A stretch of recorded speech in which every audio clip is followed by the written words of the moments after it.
경우에는 사전에 경호 문제 때문에 1분 1초도 다 짜여져 있잖아요.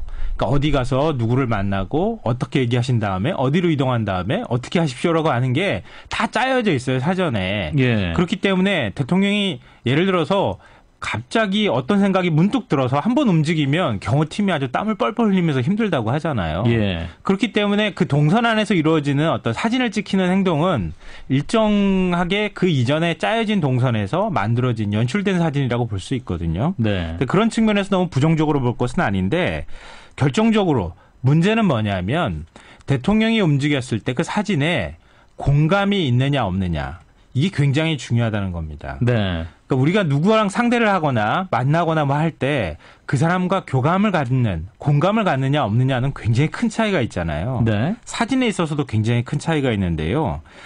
제가 이번 사진 같은 경우에는 청와대 참모진이 대통령이 던질 메시지에만 너무 주목을 하고 그 메시지에만 너무 과도하게 집착을 한 나머지 공감에 관한 부분은 빼놨다. 이런 생각을 하게 됩니다. 네. 예를 들면 가뭄 현장에 간 거잖아요. 근데 가뭄 현장에 가서 대통령의 동선에 주목을 하게 되면 대통령이 이렇게 가뭄 현장에 가서 소방호스로 물을 뿌린다. 물을 댔다. 비가 내리는 마음을 간절한 마음을 담았다. 이런 메시지를 만들 수 있지만 네. 그 현장에서 고통받고 있는 농민들을 생각해 보면 대통령이 가서 그 농민의 흙 묻은 손을 한번 만져주고 꼭 져주는 게 오히려 더 좋은 메시지였을 수도 있다는 거죠. 네, 네. 그러니까 뭐든지 대통령을 중심으로 메시지를 해석하기 시작하면 사진을 보는 사람들이 거기에서 공감을 찾기 어렵다. 이런 생각이 듭니다. 네, 뭐 그런 부분에서 좀 아쉬움이 좀 있다라는 말씀이신데. 네. 자, 그리고 이제 대통령이 이제 서울대병원 그 메르스 격리병동을 갔을 때도 그 사진도 좀 논란이 있었어요? 이 살려야 한다. 이 문구로 아마 많은 분들이 익숙할 것 같습니다. 지난 14일 박근혜 대통령이 서울대병원을 방문을 해서 격리병동에 있는 의료진과 화상통화를 하는 장면이 나왔잖아요. 예. 그 맞은편 벽에 의료진이 붙인 살려야 한다 이런 문구가 이렇게 딱 보이는데 그 모습하고 대통령의 어떤 이미지가 오버랩이 돼서 대통령이 마치 그런 마음을 하고 있는 것처럼 이렇게 딱 해석이 되는 그런 사진이었습니다. 근데 이것도 사실은 이게 의도된 연출이냐 아니냐 이런 논란은 있을 수 있는 것 같고 또 해석도 여러 가지 여지가 있는데요. 결정적으로 어찌됐든 사진을 찍는 사람의 관점으로 보게 되면 대통령의 의지를 상징적으로 담고 싶어 했을 것 같습니다. 제가 볼 때는. 네. 이것도 역시 마찬가지로 너무 의미를 대통령의 초점을 맞춰서 과잉되게 해석하게 사진을 찍어 놓으니까 사진을 보는 사람들이 이거 메시지를 너무 쥐어짜낸 것 같다는 느낌을 받게 된다는 거죠. 네. 근데 그것 때문에 굉장히 많은 사람들이 이걸 패러디를 하고 그러면서 약간 조롱의 대상처럼 이렇게 돼버린 측면도 있습니다. 네. 또 하나, 이제 그 서울대병원 갔다 오고 난 다음에 국립보건연구원에 가서 삼성 서울병원장이 박 대통령에게 사과하는 사진, 이것도 굉장히 큰 화제가 됐잖아요. 90도로 인쇄했죠. 예, 조아리는 장면이 나오는데, 네. 근데 이 사진도 마찬가지입니다. 대통령이 사태 책임에 있어서 자유롭지 않고 또 삼성서울병원이 사과해야 될 대상은 국민인데 왜 대통령한테 가서 머리를 조아리느냐 이런 지적을 받았던 거죠. 예, 그것도 역시 그 사진의 핵심 주체가 대통령으로만 너무 해석을 해놨기 때문에 사진을 그렇게 해석할 수밖에 없고 국민들이 거기에 대해서 거부감을 느낀다는 거죠. 예, 정리를 하면 지금까지 대통령의 보도 사진을 보면 너무 이제 초점이 항상 박 대통령에게 맞춰 있다. 이런 네, 해석이시군요. 맞습니다. 예, 정확한 지적이신데요. 이걸 역설적으로 생각하면요. 청와대 참모진이 꼭 새겨들어야 될 것 같습니다. 네. 대통령을 중심에 놓고 생각하기보다는 대통령과 소통할 상대, 그 사람하고 대통령하고 어떤 공감을 나누는가에 초점을 맞춰서 사진을 찍고 대통령의 동선을 짜야 한다. 이런 생각이 듭니다. 네. 이명박 대통령 서민행보, 오뎅 먹고 뭐 국밥 먹고 많이 얘기했잖아요. 근데 서민 대통령이란 평가 안 받는 거랑 똑같은 현상이라는 생각이 듭니다. 그러니까 대통령의 사진은 진정성을 담는 게 제일 중요할 것 같습니다. 네. 함께하는 슬픔이 돼야겠다. 이런 말씀이세요. 자, 시사평론가 김성환 씨였습니다. 고맙습니다. 네, 고맙습니다. 저는 2부에서 뵙겠습니다.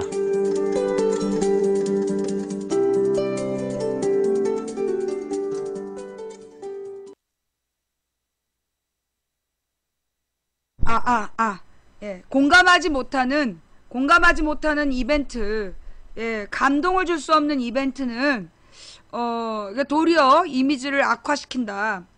근데 이제 이 이미지 정치, 사실은 박정희가 우리나라 경제를 살렸다. 이게 이렇게 만들어진 이미지잖아요. 예. 그 여러분들 민족문제연구소에서 만든 100년 전쟁이라는 다큐멘터리를 보면 잘 나와 있는데, 사실은 박정희가 우리나라의 경제개발 5개년 계획을 시도한 걸로 알고 있잖아요. 그게 사실이 아니야. 이게 무슨 얘기냐면, 그 경제개발 5개년 계획은 1960년에 4.19 혁명을 일으키고, 그래서 이제 만들어진 장면 내각 당시에, 그 당시에 이제 윤보선 대통령 시절에 IBRD라는 국제기관에다가 연구 용역을 맡긴 거야. 한국을 어떻게 경제개발할 수 있겠느냐. 그래갖고 그쪽에서 보고서를 보내온 거예요. 그래서 경남에다가 남동임의 공업지대를 만들고, 호남에다가 섬유전자 산업을 만들고, 노동 집약적 산업, 그 다음에 이쪽은 수출 자유구역을 비롯해서 이렇게 그 수출 입지에 좋은 산업, 그리고 이제 수도권의 자본 집약적 산업, 요렇게 이제 하는 게 좋겠다라는 이제 IBRD 보고서가 있었고, 그리고 이 호남선하고 경부선이란 철도가, 여러분 그게 고등학교 경제 교과서를 보면, 경제 교과서나 경제 지리 교과서 이런 걸 보면 뭐가 나오냐면, 가장 이제 그 에너지 효율을 따지는 거야. 그래서 비용이 가장 저렴하게 드는 교통수단이 뭐냐.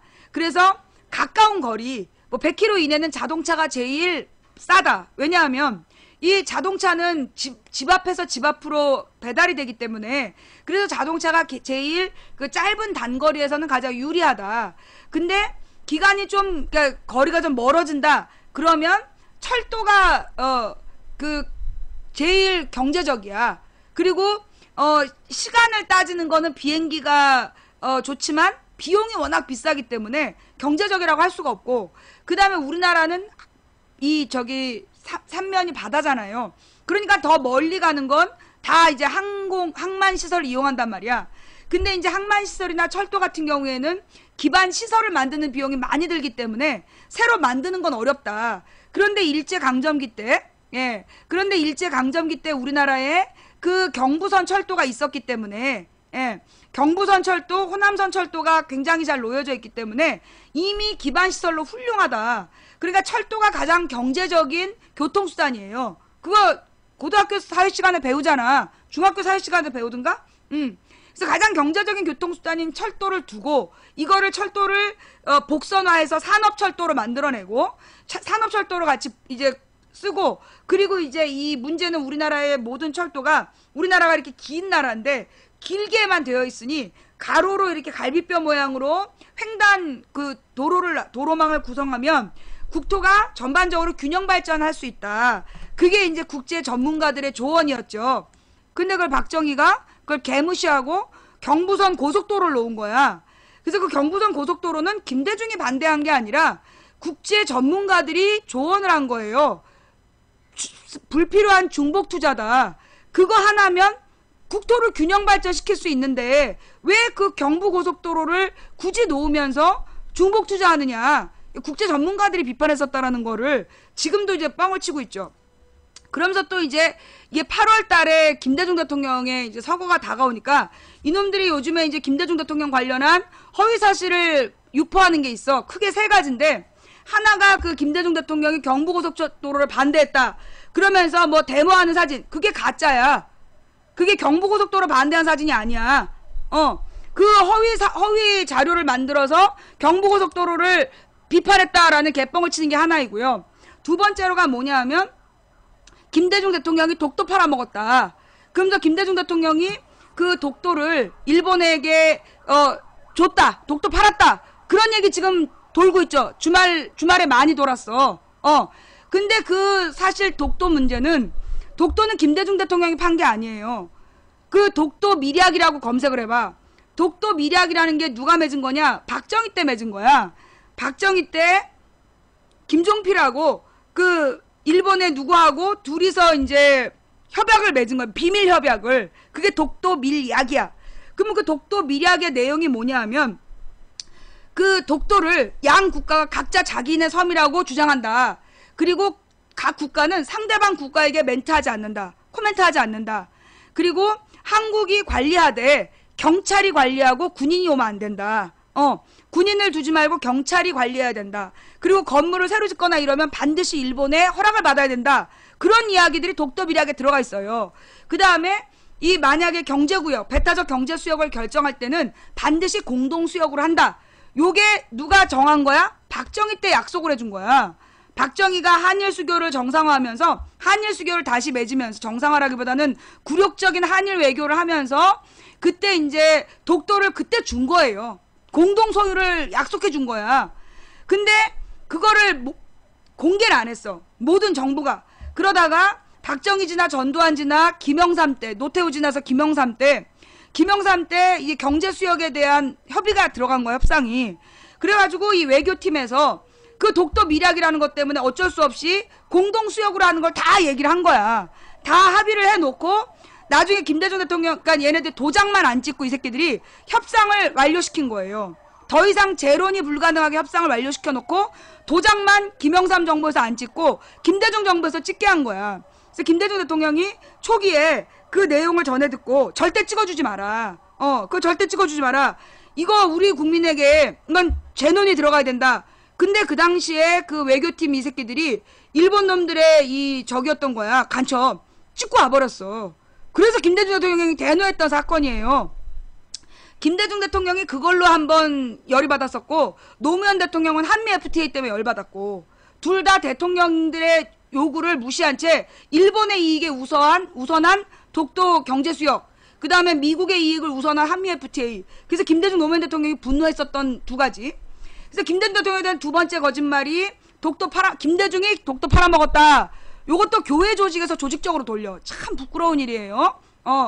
이웃에 대해 거짓말하지 말라 그래도 부끄러운 줄을 몰라 이 교인들이. 그 다음에 세 번째 거짓말이 김대중 대통령이 그 2002 한일 월드컵 때 그 연평해전으로 그 희생자들이 연결식을 치르는데 연결식에 참석하지 않고 축구 보러 갔다. 그 이야기. 그 세 가지가 김대중 대통령에 대한 아주 무지막지한 거짓말이고 아주 조직적으로 퍼지고 있어.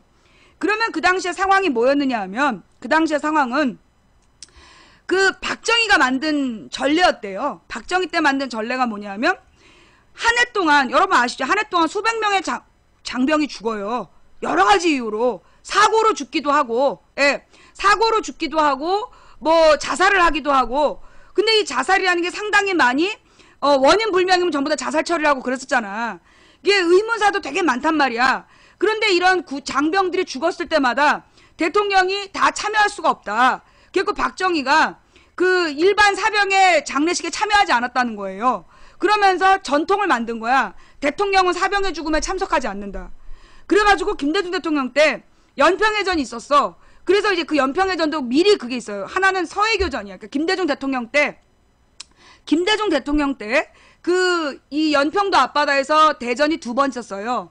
첫 번째가 그 99년인가 98년에 있었던 그 서해교전. 그 다음에 두 번째가 2002년에 있었던 연평해전. 두 가지가 있었어. 그러면 첫 번째 99년인가 98년에 있었던 서해교전은 어떤 일이었냐면 김대중 대통령이 집권한 지 얼마 안 됐을 때야. 그때 북한에서 갑자기 무력 시위를 한 거예요. 그래갖고 김대중 대통령이 굉장히 놀래가지고 그때 우리 해병한테 뭐라고 얘기냐면 확전을 방지하되, 그러니까 그 우리 쪽으로 공격하면 집중 타격해라. 박살을 내버려라. 그러나 먼저 우리 쪽에서 선제 공격하지는 말아라. 몇 가지 원칙을 정해준 거야. 그래갖고 우리 배가 그 북한 애들이 무력 시위를 했는데 쫓아낸 거예요. 그래서 막 시커먼 연기를 내면서 북한 배가 도망간 사건. 철저히 우리 쪽에서 이겼던 게 서해교전이었어. 그 다음에 이제 두 번째가 연평해전이었는데 그 연평해전이 왜 일어났는지를 봐야 돼요. 특히나 그 연평해전이 언제 있었냐면 월드컵 기간 중이었어. 한일 월드컵 기간 중에 그 연평해전이 벌어진 거야. 그래서 우리나라 언론에서도 연평해전에 대해서 다루질 않았어. 그때 기억나죠? 그 당시에 2002년도에 연평해전이 한일 월드컵 기간 중에 터진 사건이었기 때문에 이걸 그렇게 많이 보도를 안 한 거야. 그러면 왜 그랬냐? 그 당시에 이제 부시가 대통령이 됐어. 미국의 부시가 대통령이 된 다음에 소위 9.11 사태가 2000년대 초반에 일어나잖아요. 2000년인가 2001년에 9.11 사태가 일어나. 그 다음에 악의 축 발언을 하면서 이 부시는 이제 전 세계를 다시 전쟁 중심으로 가려고 그런 거야. 그 10년 만에 뭐란다, 이제 89년도부터 90년도가 사회주의가 몰락했어. 그러면서 이제 10년 동안 미국의 지위가 점점 하락한 거야. 왜냐하면 이제 그 전에 사회주의권이 있을 때는 미국과 소련이 양대 거두였기 때문에 미국이 유럽에다가 소위 나프타라는 북대서양 조약기구라는 유럽에다가 말빨이 섰어, 미국에. 그런데 이제 이 언제가 되면서 중계방이 이렇게 많이 생겼네. 사회주의가 무너진 다음에는 그 말빨이 안 선 거예요. 중계방이 가만있어 보자. 이게 몇 명이냐? 잠깐만요. 미안. 내가 지금 중계방이 3개나 생긴지 모르고 있었어. 일단 이 방으로 들어가고, 그 다음에 그리고 여기서 지금 주말에 김대중 대통령에 대해서 허위사실 유포하는 거 많이 보셨죠? 지금 망치 부인이 얘기하는 관련 내용 들어보신 분? 주말에 이거 여론조작단에서 그 내용 돌리는 거 봤다. 손.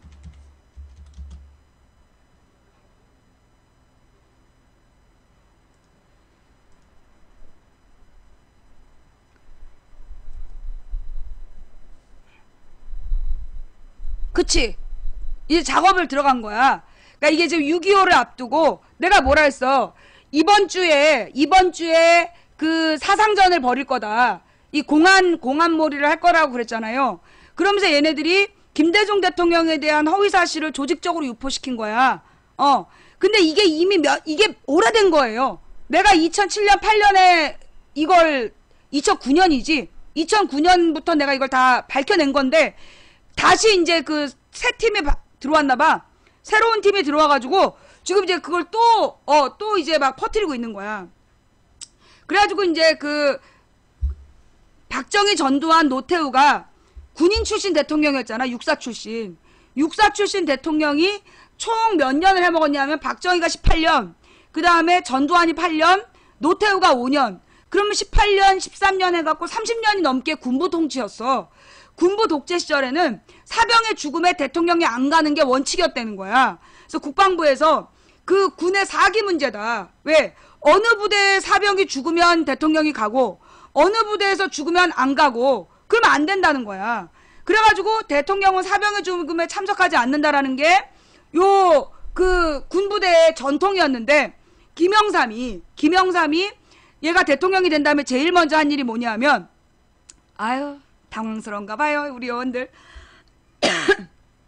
하나회라는 소위 이제 박정희, 전두환, 노태우가 만들어낸 육사 내부의 지네들의 이제 그 리스트야. 그러니까 자기네들 정통 계보.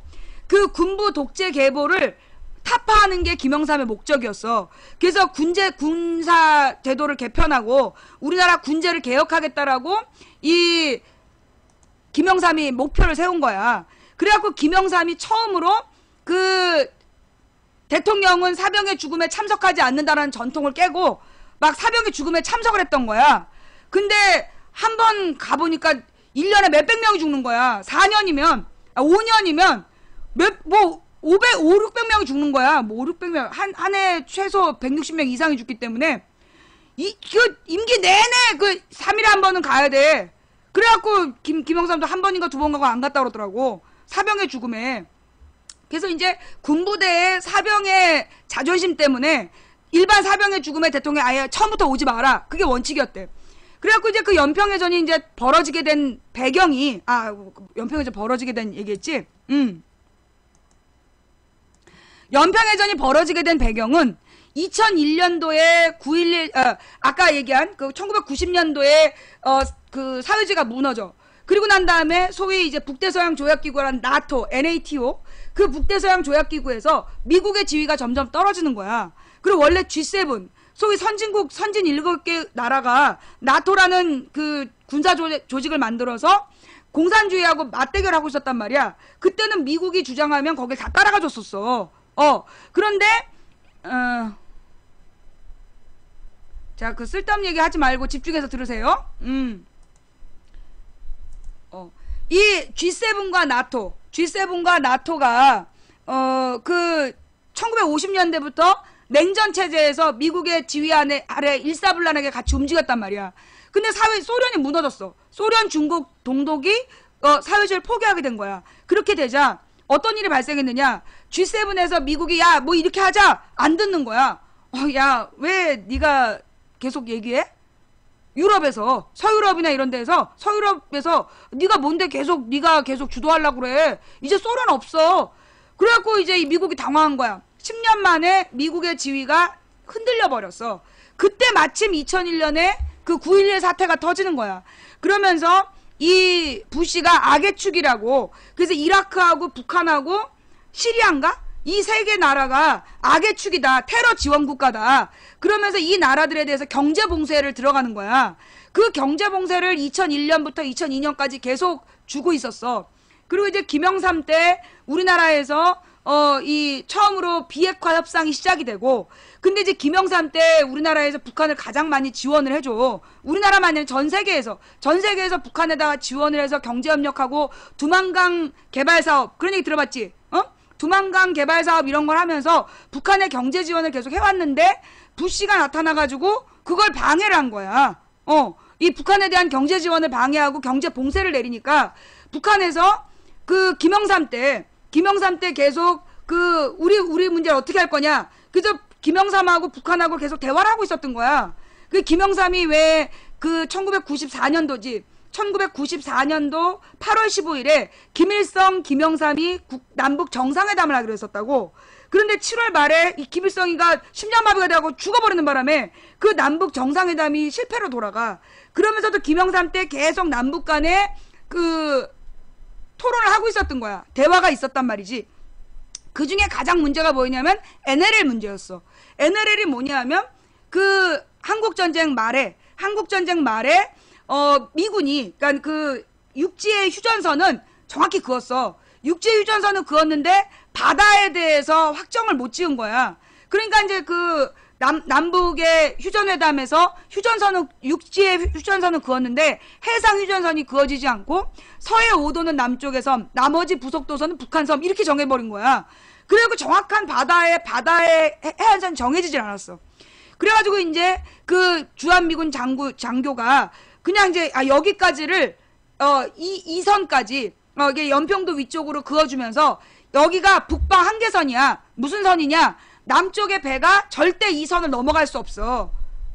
그러면 북한이 그 조치할 수 있는 거야. 이렇게 해버린 거야. 그래서 NLL은 우리 영토 개념이 아니라 우리의 군함이 넘어갈 수 없는 선이라고 그어준 선이 NLL이었어. 근데 이 NLL이 그 6.25 전쟁 이후에 별로 주목을 받지 않았어요. 왜? 개무시했어. 서해 바다에서 개무시하고 서로 막 다닌 거야. 그러다가 언제 문제가 됐냐면 박정희 때.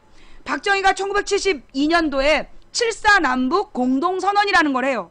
김일성하고 박정희가 서울 평양에서 동시에 선언문을 발표했어. 뭐냐? 남한과 북한은 자주 평화, 민족 대단결의 원칙에 따라 앞으로 통일을 추구한다. 그게 그 7.4 남북 공동선언이야.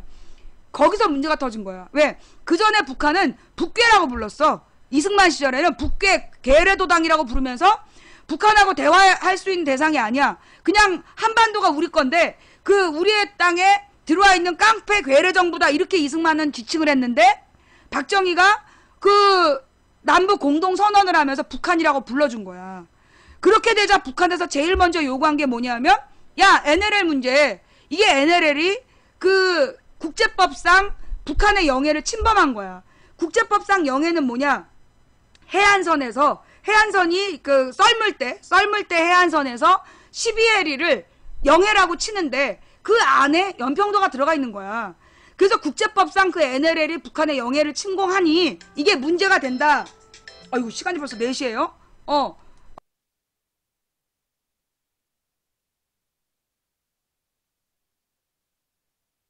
시간이 벌써 4시야. 종료하고. 그래서 이제 국제법상 문제가 된다. 그러니까 NLL을 재논의해야 된다. 어머, 이런 빨갱이 새끼. 어떤 빨갱이 새끼가 감히 NLL이라는 우리 영토에 대해서 이런 썩을 놈의 빨갱이 새끼 누구야? 아, 이게 누구였냐면 미국의 이제 국무장관이었나? 헨리 키신저라고 찾아봐. 헨리 키신저라는 미국의 국방부 장관이 그 당시 1974년도에 미국의 국무회의에 이 내용을 보고한 거예요. 그러니까 주한미군이 NLL을 그어놨는데 요게 국제법 위반이다. 국무장관. 국제법 위반이다. 그러니까 요 NLL을 재논의해야 된다고 미국이 손을 떼버린 거야. 그래서 그날부터 NLL은 미국은 무책임하게 딱 도망가 버렸고 남북 간에 핫이슈가 된 거예요. 그러다가 이게 언제 그러니까 박정희 지나서 전두환 때도 요 NLL 문제가 계속 논의가 됐어. 그러다가 이 논의가 되다가 결정적으로 언제 확정이 되냐? 노태우, 물태우라고 알고 있는 노태우, 전두환 친구 노태우가 대통령을 할 때 1991년 그 당시에 남북 간에 총리 수준으로 회담이 오고 갔어요. 그때 남북 기본 합의서 찾아봐. 1991년 남북 기본 합의서에 거기 부속 그 서류가 있어. 그 서류에 뭐라고 얘기했냐? 남쪽에서 사인을 한 내용이야. 총리가 무슨 내용이냐? NLL은 국제법 위반이니 지금 즉시 재논의를 시작한다. 그게 노태우 때 약속한 내용이야. 1991년에 노태우가 북한에다가 NLL이 국제법 위반인 걸 인정해줬어. 그러면서 재논의를 해야 된다라고 공인을 해줘버린 거야. 그걸 서류로 남겨놨어. 근데 이제 그걸 김영삼이 대통령이 돼서 그걸 처음 본 거예요. 얼마나 놀랬겠어. 그래서 이제 김영삼이 팔팔 뛴 거지. 근데 어쨌거나 이 노태우가 국제협약을 해놨으니 그 논의를 해야 되잖아. 그래서 김영삼 때 국회에서 국방부 장관이 발표를 합니다. NLL이 국제법 위반이니까 재논의를 해야 된다. 국회 속기록에 나오는 내용이야. 국회에서 국방부 장관이 그런 발언을 했어. 그래서 신한국당 국회의원들이 들고 일어나고 지랄 연병을 해갖고 왜 우리 영토를 주느냐. 그러면서 그 당시 군인 출신 의원들이 지랄 해가지고 그때 국방부 장관의 발언이 파란을 일으키고 그 NLL 문제가 논의가 안 되고 끝났어. 그랬는데 이 2001년도에 부시가 나타나가지고 그 악의 축 발언을 하고 북한에 대한 경제 봉쇄를 계속하는 상황에서 2002년 한일 월드컵이 생긴 거야. 하고 있었던 거야. 그러니까 이제 1998년인가 99년에 첫 번째 서해교전이 그 당시에 NLL에 대한 재논의를 요구한 거야. 김대중 때 첫 번째 서해교전이 그 김영삼 때 약속했지 않냐 너네. NLL에 대해서 재논의한다고 약속해놓고 왜 김대중이 안 들어주느냐 이러면서 시위했던 게 첫 번째 서해교전. 그래갖고 김대중 대통령이 그동안에 NLL에 대한 논의를 쫙 이 대통령들이 어떤 논의를 하는지를 알아낸 거야. 그래가지고 이제 대안을 세워야 되는데 만약에 김대중이 NLL에 대해서 재논의를 하자고 그러면 그 신한국당 국회의원들이 걔 지랄 연병을 하면서 빨갱이라고 지랄할 거 아니야. 그래서 김대중 대통령 때 논의를 못한 거예요. 그러면서 2002년이 소위 이제 2002년 대선을 앞두고 그해 2002년 대선을 앞두고 한일 월드컵 중에 그 북한에서는 야, 김대중이 그만두고 나면 그나마 이제까지 해왔던 논의가 어떻게 될지 모른다. 그러니까 김대중이 책임져라 이러면서 다시 연평해전을 일으킨 거야. NLL 문제에 대해서 확답을 하라고. 그리고 그 그러니까 미국의 북한 경제 봉쇄를 풀어라. 그거 너네 김대중 네가 책임지고 미국을 설득해라. 그래서 시위를 한 거예요. 그게 연평해전의 배경이야. 그래서 그 내용을 그런데 여기서 하나 시점상 여기서 우리가 잊지 말아야 될 한 사건은 뭐냐면 그 연평해전이 일어난 게 2002년 6월의 일이에요. 2002년 6월. 그죠? 그런데 그 5월 초에 박근혜가 북한에 가서 김정일을 만나. 둘이서 무슨 약속을 했는지 모르겠는데 박근혜는 돌아와서 김정일이 약속을 지킬 거라는 얘기를 계속했어. 몇 년 동안. 책에도 썼어. 자서전을 내가지고 김정일이 자기하고의 약속을 지킬 거라고 계속 얘기를 했어. 그게 2002년 5월에 박근혜 김정일이 만났어. 그리고 나서 한 달 반 뒤엔가 연평해전이 일어난 거야. 그 연평해전이 일어나고 바로 다음 날인가 요 며칠 뒤가 결승전이었던 거야. 근데 그 한일 월드컵이 원래 우리나라, 그러니까 일본은 한 번도 그 당시에 월드컵에 높은 그 8강이나 이런 데 가본 적이 없고 축구는 우리가 잘했던 거야. 근데 월드컵을 한일 공동 개최를 했단 말이야, 김영삼이. 그래서 공동 개최를 했기 때문에 우리가 주최국이었어. 그리고 그 결승전 이후에 국제 정상들이랑 회담이 있었던 거야. 국제 정상들이랑 만난 회의가 있었기 때문에 김대중 대통령이 출국하기 전에 연평해전 희생자들을 만나러 가기로 했다는 거야. 그랬더니만 국방부에서 반대를 한 거야. 그 당시 국방부에서 사병의 죽음은 어떤 죽음이나 똑같은 동급인데 연평해전에서 죽은 사병을 대통령이 가면 그 이전에 죽은 사병들의 죽음은 개죽음이 된다. 그래서 국방부에서 반대했다는 거야. 이거 내가 누구한테 들었냐? 그때 김대중 대통령의 청와대에서 일했던 홍보수석한테 들은 얘기야. 홍보수석인가 무슨 수석한테 들은 얘기예요. 이건 내가 직접 추적해갖고 들은 거라서 정확해. 그래서 그 당시에 국방부 장관이 연평해전 희생자들에 대해서 대통령이 방문했다 일본 가는 걸 반대한 거예요. 그래갖고 이 김대중 대통령이 못 간 거야. 못 가고 일본에 이제 그 결승전을 하고 국제회담을 한 다음에 그 다음에 어디로 갔냐? 돌아오는 입국하는 날 국방부에 비밀로 하고 그 사병들한테 간 거야. 돌아오는 날 그러니까 저기 한일 월드컵 끝나고 돌아오면서 국방부한테 사전에 협의를 안 하고 그냥 부상병들을 위문을 간 거예요.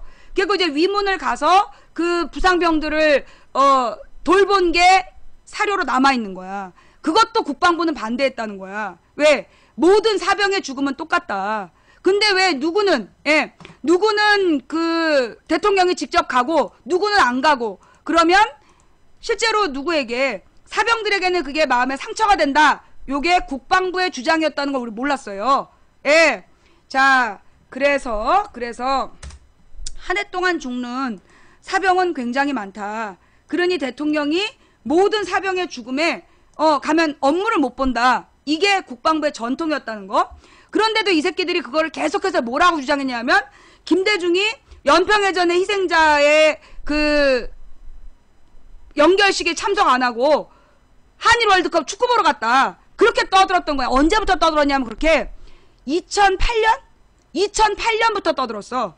2007년 8년 이 당시에 한나라당 국회의원들이 그때서야 갑자기 김대중 대통령이 축구 보러 갔다는 얘기를 하면서 떠들기 시작한 거예요. 그래서 망치 부인이 그걸 찾아냈잖아. 그 당시에 그 국방부의 원칙 그리고 김대중 대통령이 어떤 결심을 했었는가 그리고 그 국제관계에서의 배경 이거를 내가 찾아가지고 이제 방송을 했어. 그랬더니만 그 얘기가 쑥 들어갔었단 말이야. 근데 요 며칠 사이에 또 막 지랄을 해. 그래서 보니까 무슨 영화를 하나 개봉을 한다며. 영화를 개봉하면서 누가 빨갱인데 박근혜? 박근혜 얘기하는 거예요? 예. 뭐라는 거야. 장군이 죽어도 안 간다. 장군이 죽어도 안 가? 그건 내가 모르겠어. 사병의 죽음에 안 간다라는 게 국방부의 원칙이었대.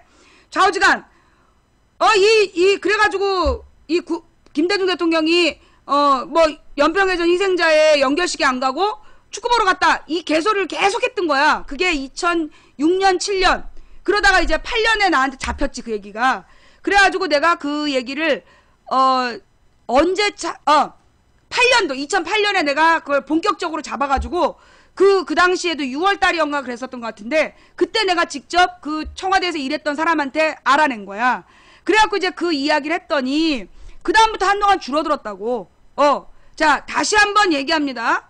다시 한번 김대중 대통령이 연평해전 희생자 연결식에 안 갔다라는 건 완전히 개씹이다. 이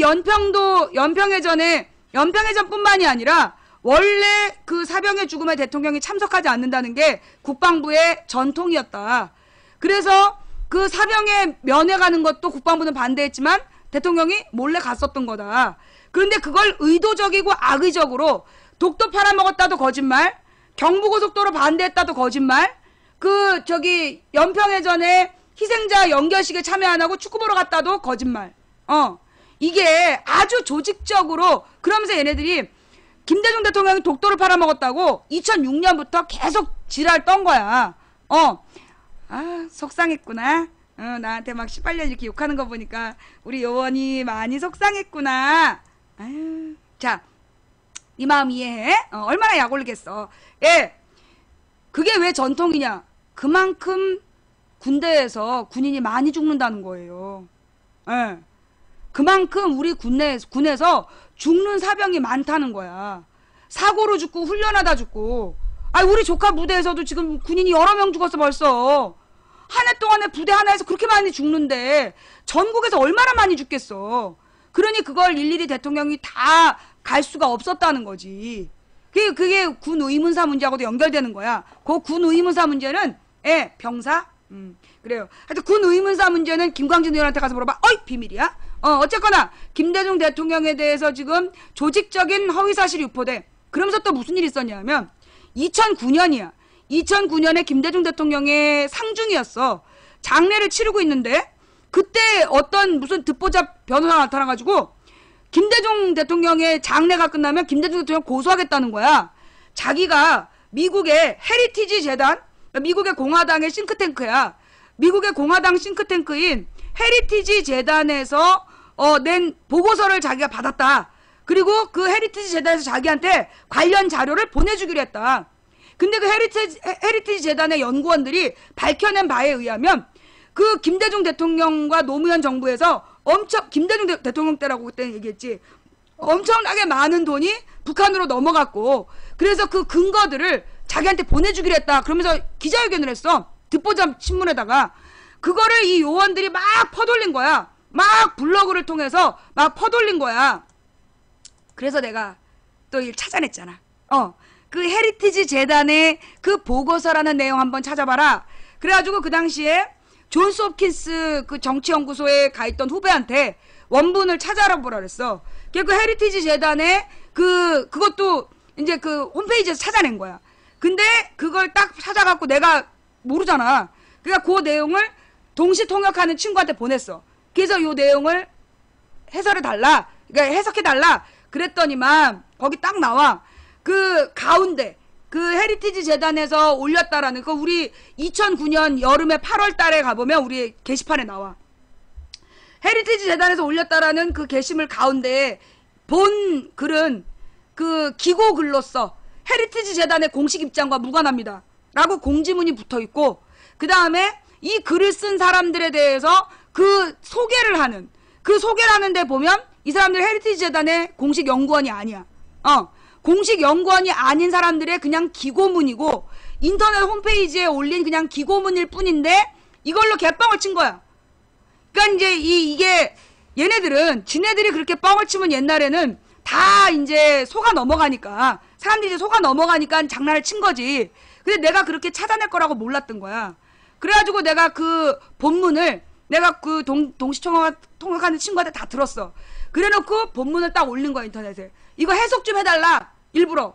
그러니까 이제 영어 잘한다는 네티즌들이 너도 나도 달라붙어갖고 이거 그런데요? 네티즌들이 찾아낸 거야. 정리한 거야. 그래서 그 얘기가 쑥 들어간 거예요. 그렇게 이 김대중 대통령에 대한 조직적인 허위사실이 유포되고 있었다. 그런데 망치 부인이 아주 그 다양한 루트를 통해서 그 관련 사실을 정확히 알고 있으니까 허위사실 유포하지 말고 정신을 똑바로 차려라. 라는 이야기를 마무리로 하고 자, 그 다음에 이제 어쩌다 이 얘기가 나왔냐? 김대중 대통령 얘기하고 몰라 얘기가 어쩌다 여기까지 왔는지 모르겠는데 진실은 그렇더라. 조금 아까 왜 경부고속도로 얘기하면서 어떤 놈 들어왔었잖아. 그죠?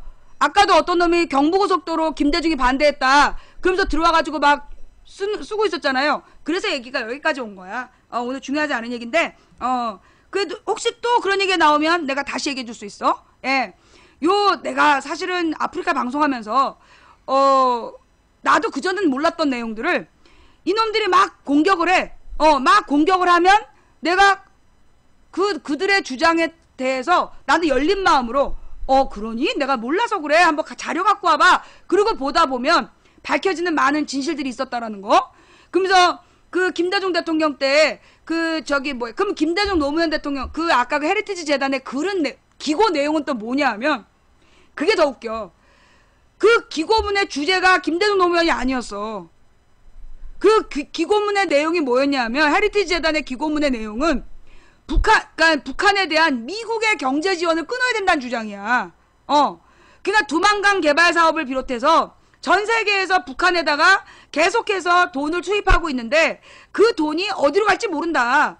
북한에서 핵무기를 만드는 데 쓰여질 수 있으니까 저기 더 이상 지원하지 말자. 그런 주장을 쓴 거야.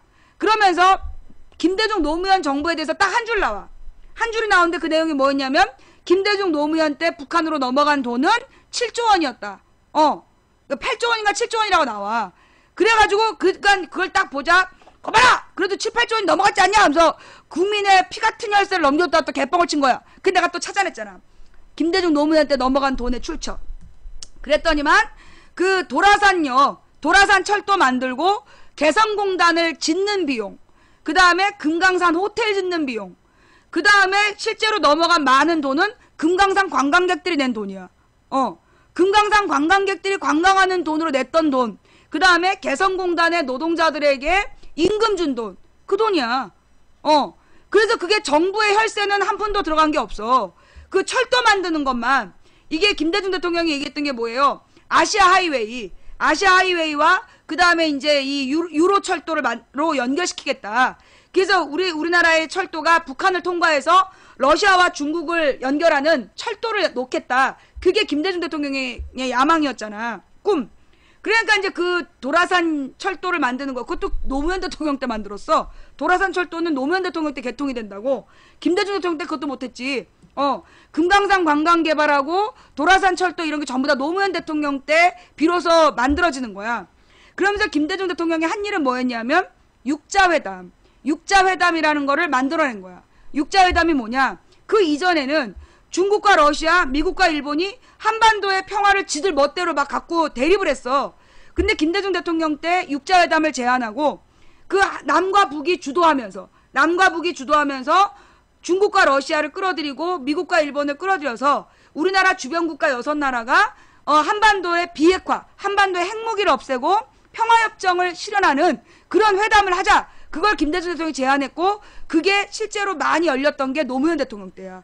그래서 노무현 대통령 때 그 육자회담을 7번인가 8번인가 열어갖고 마지막에 6개 나라의 합의 내용으로 14선언을 하게 되는 거야. 그 14선언의 내용이 뭐냐면 소위 연평도 앞바다를 서해 평화특구로 만들어서 남북 공동 수역으로 하고 군함을 전부 다 빼자. 남쪽 군함도 밑으로 내리고 북한 해주에 있는 군부대를 북쪽 더 북한으로 옮기자. 그러면서 경제 특구를 만들자. 해주에다가 개성공단 같은 제2의 경제 공단을 만들어주고 그러면서 평화의 바다를 만들자라고 합의했던 내용이야. 근데 그걸 누가 홀딱 말아먹었어? 이명박이 14선언을 무효화했잖아요. 그래서 6.15 선언, 14선언을 무효화하고 여전히 한반도를 전쟁의 위협 속에 냅둔 거야. 내일 모레가 한국전쟁, 그 몇 년이야? 70년? 한국전쟁 1950년부터니까 65주년? 예. 한국전쟁 65주년이 되는 날인데 이 한국전쟁의 배경을 또 알고 있어야 돼요. 예. 한국전쟁의 배경에 대해서 또 알고 있어야 되는데 6.25 전쟁. 내가 제일 웃겼던 게 아프리카에서 방송을 시작했는데 이정희에 대해서 나한테 어떻게 생각하냐는 거야. 이정희가 뭐 그랬더니 네이버에서 이정희 빨갱이년이래. 그러면서 글을 쓴 걸 딱 갖고 온 거야. 그 내용을 보니까 이정희가 한국전쟁이 남침이라 그랬다고. 한국전쟁이 남침이라 그랬다. 빨갱이년이라고 막 욕을 하고 있는 거야. 그걸 그때 어마어마하게 많이 봐서 200만 가까이가 그 글을 본 거야. 그리고 내가 그러면 너는 그 6.25 전쟁이 북침이라고 생각하니? 북침이라는 거야. 와, 난 그 당당한 요원의 무식함에 내가 잘못 알고 있는 건가 싶었다니까? 그래가지고요, 내가 그 방송을 2008년, 9년, 10년까지 계속 했더니 2010년인가에 KBS인가에서 다루더라고. YTN인가 KBS에서 남침이 맞다 이렇게 다루는 거야. 진짜 웃겼다니까? 이게 이 남침이에요. 그러니까 이 침이라는 게 뭐냐면 그쪽으로 침략하다는 거야. 남쪽으로 침략해오다. 북한에서 남쪽으로 침략해왔다는 뜻이야. 그래서 남침이 맞아. 근데 이정희가 남침이라 그랬다 빨갱이 년이라고 막 그러는 거야. 북침이지 빙신들 하래. 어떻게 하면 좋아. 자, 여러분, 자, 제가요 여러분께 보여드릴게요. 예, 자, 우리 요원들이 북침이지 빙신들아라고 얘기하고 있어요. 예, 이 북침이라는 얘기는, 예, 북침이라는 얘기는 이게 북한에서 하는 얘기죠. 자기네는 전쟁을 원하지 않았는데 남쪽에서 북한으로 쳐들어왔다. 이게 북한의 주장이에요. 이런 간첩놈 새끼들 진짜. 너 군대 안 갔다 왔지, 새끼야? 아, 나 진짜 미치겠어. 예. 아, 북한의 주장을 지금 막 쓰고 다니는 거야. 북침이라는 건 북한의 주장이야. 북쪽으로 침략해 들어왔다고. 우리는 남쪽으로 침략했다고 주장해야 맞는 거야, 등신 새끼야. 아, 나 진짜 이 또라이들 어떡하면 좋아? 근데 학교에서 선생이 그렇게 가르치는 데도 있었대. 어느 미친 선생이 저기 북침이라고 가르쳤다는 거야. 북한에서 침략해 왔으니까 북침이라고. 개무식한 거지. 그 선생 진짜 선생 그만해야 돼. 침자가 어디로 침노할 침자야. 공격해 들어간다는 뜻이에요. 그러니까 남쪽으로 공격해 들어왔다. 북한에서 남쪽으로 침략해 왔다. 그래서 남침이야. 그러니까 그 북한 저기 군대에서 뭐라고 얘기해요? 야, 똥침. 그 똥침이 뭐 공격당한 게 누구야? 똥코. 정확하잖아. 남침도 마찬가지야. 똥코가 공격당한 것처럼 남쪽이 공격당했다는 뜻이야.